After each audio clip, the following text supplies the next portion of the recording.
Alright, magandang araw po sa inyong lahat mga kababayan. Batang Maynila to, pag-usapan natin si Paulo Duterte at si Amy Marcos. Manahin na natin si Paulo Duterte, mga kababayan. Ito raw si Paulo Duterte ay pupunta po sa 16 na bansa sa loob lamang ng 2 buwan. Siya po ay binigyan ng travel clearance na pirmado ni Speaker Martin Romualdez. Ayun nga po ang permission to travel from March 20 to May 10. Ayun saan siya pupunta.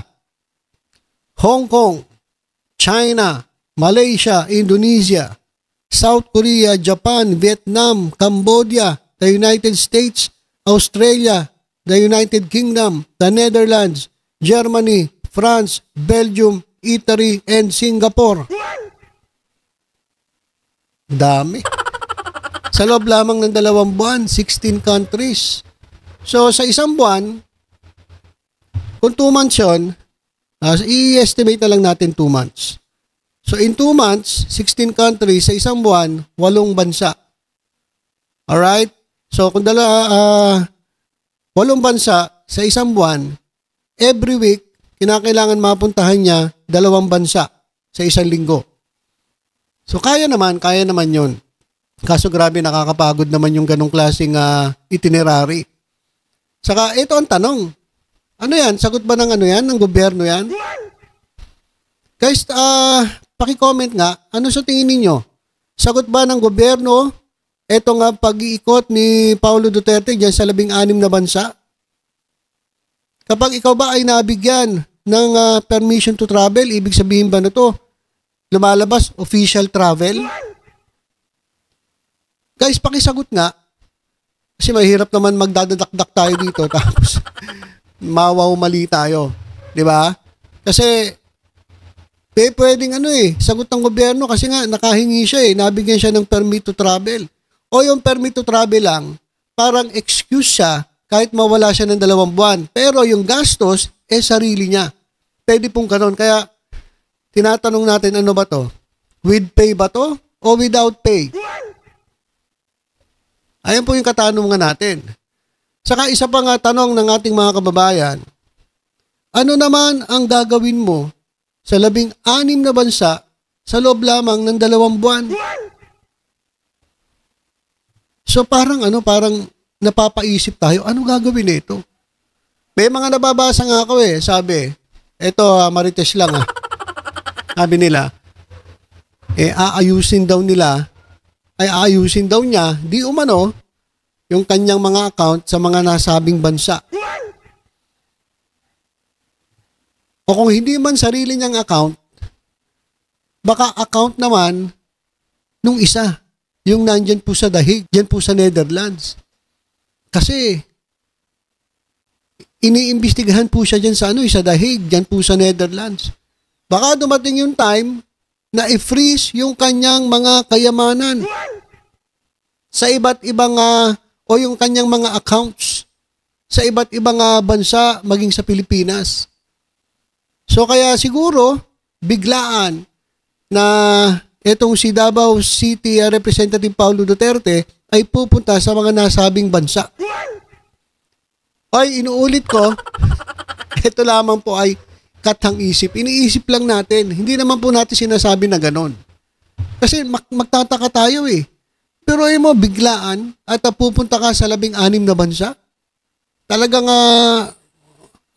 grabe itinerary na ito. Talagang mabigat itong gagawin ni Paulo Duterte. 2 bansa sa loob ng 1 linggo. Hindi kaya totoo yung naiisip natin? Hindi kaya aasikasuhin yung mga account, pupunta sa iba't ibang bansa, at may gagawin, mekus para maprotektahan yung kayamanan na nandyan po sa mga bansang yan? Ay, ulit Ito po naiisip ko lang. Hindi po natin sinasabi na ganyan nga po. Baka kasi sabihin nyo, pinagbibintangan natin sila. Hindi, napapaisip lang tayo. At isa pa, Hindi kaya, ito na naman tayo. Sabi, machismoso naman to si BMT. Kaya napapaisip lang tayo. Hindi kaya naghahanap siya ng refuge. Yung pwedeng magbigay sa kanila ng refuge. Kasi dito po sa ICC ay damay-damay na mga kababayan eh. Lahat po ng involved sa EJK, lahat po ng nirereklamo, lahat po ng may kinalaman dyan po sa war on drugs ng panahon ni Duterte, ay iimbitahan po at aarestuhin ng ICC. Nga si Bato, nagpapagawa na ng wig eh. Nagpapagawa na siya ng buhok eh. Pero nakilala pa rin.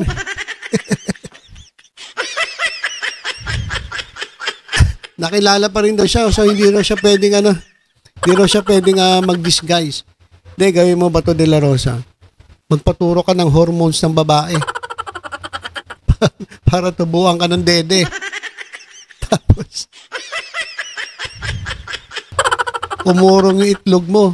Pati, hindi ka makilala. Kasi pag wig lang, makikilala ka, halatang halata. Ikaw lang ang nagmamay-ari ng ganyang kabilog na ulo eh. Ha? So, hindi kaya ganon? Hindi kaya naghanap sila ng refuge? Kaya iikutin niya yung mga bansa na yan o pwede sila manghingi ng mag-request ng asylum, political asylum. Ayan po yung mga tanong lang natin. Kasi nakakapagtaka eh, magdududa ka eh. 16 na bansa sa loob lamang ng 2 buwan. Di ba? Hindi kaya manonood dito ng concert? May schedule ba ang Taylor Swift mga kababayan? May world tour ba ang Taylor Swift?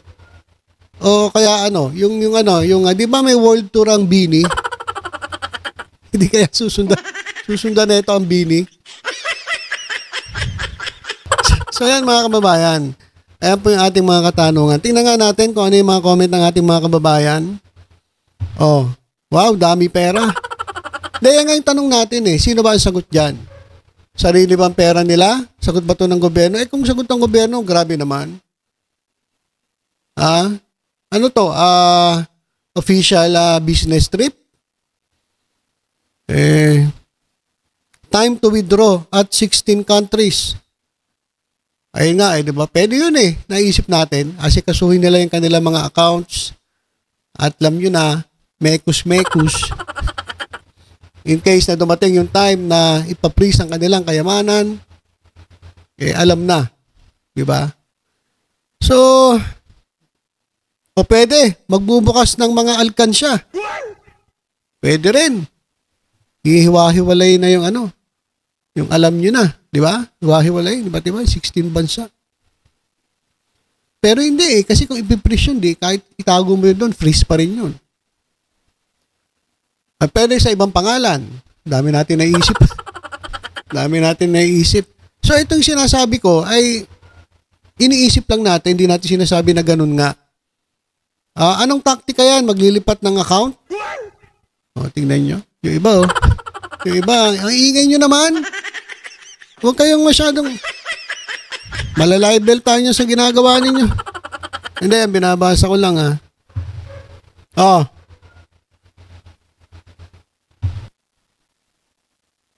Why not?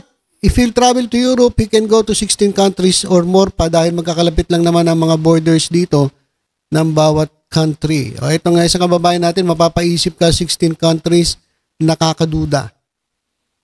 Ito namang isa, it's within his right to travel. Tama, wala naman pumipigil. Hindi naman natin pinipigilan na mag-travel.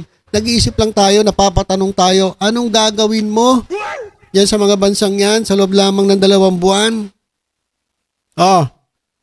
Eras Tour yarn. Ayan mga kababayan nyo, ilan sa mga comment ng ating mga netizens. Talaga namang magtataka tayo 16 countries sa loob ng 2 buwan. Ayun ang tanong. Ano ang purpose? Yung ba yung binanggit natin? Nandun ba?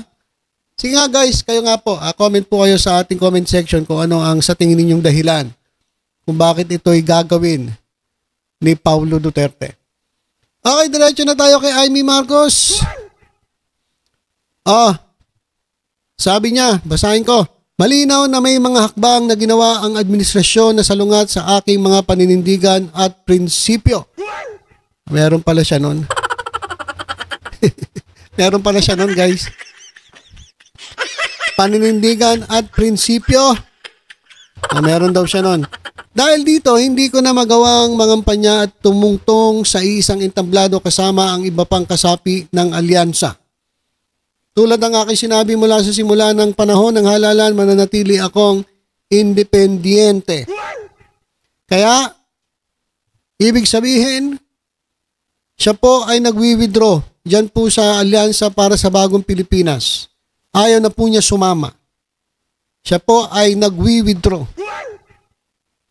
Ano ba? Nag-withdraw ba o tinanggal? Tanong ko lang, nag-withdraw ka ba? Senator Ivy o tinanggal? Kasi ilang rallies na nila itong huli ang hindi binabanggit ang inyong pangalan. Ilang rallies na ang denied ba kayo ng mismong kapatid ninyo na si Presidente Bongbong Marcos? Ano ba yon? Nag-withdraw ba kayo o talagang tinanggal? Saka magsasalita kayo? Wala na. Hindi na kayo pinapansin ng alyansa para sa bagong Pilipinas. So ito na. Final na mga kababayan. Confirmed. Wala na po sa alyansa si Amy Marcos. So 11 na lang mga kababayan ng alyansa. Isama nyo na si Mark Gamboa mga kababayan para 12. Diba? Alyansa kasama si Mark Gamboa. Ayan. Pwede na. Isama nyo na si Mark Gamboa mga kababayan. So, sabi ni Amy Marcos, hindi raw yan, kumbaga meron daw siyang prinsipyo. At sumasalungat, itong prinsipyo ng kanyang kapatid o ng gobyerno dahil nga hindi niya gusto yung nangyari kay dating Pangulong Rodrigo Duterte. So, hindi na siya namamangka sa dalawang ilog. Sa ilog na lang ng mga DDA siya. Nandun. Hindi siya namamangka dito sa alyansa. Dito na siya. Isang ilog na lang ang kanyang tinatahak. Ang ilog ng DDS. Ang problema, dito sa ilog ng DDS, wala na ring naniniwala sa kanya. Ano mangyayari ngayon? Eto nga, tuwan-tuwa ang SMA na yun. Kasi nag-withdraw ka. Ayan, kaso ang problema, natutuwa ba sa'yo si Sal Panelo? Natutuwa ba sa'yo si Sara Duterte? Saka yung ibang mga DDS dyan, naniniwala ba sa'yo? O natutuwa sa'yo? Sa tingin ko, hindi.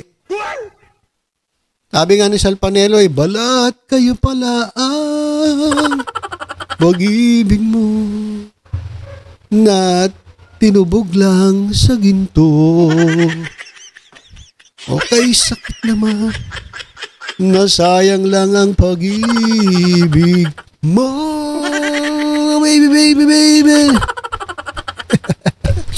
Ayan mga kababayan. Tapos sabi pa ni Panelo, lokohin mo, lelang mo.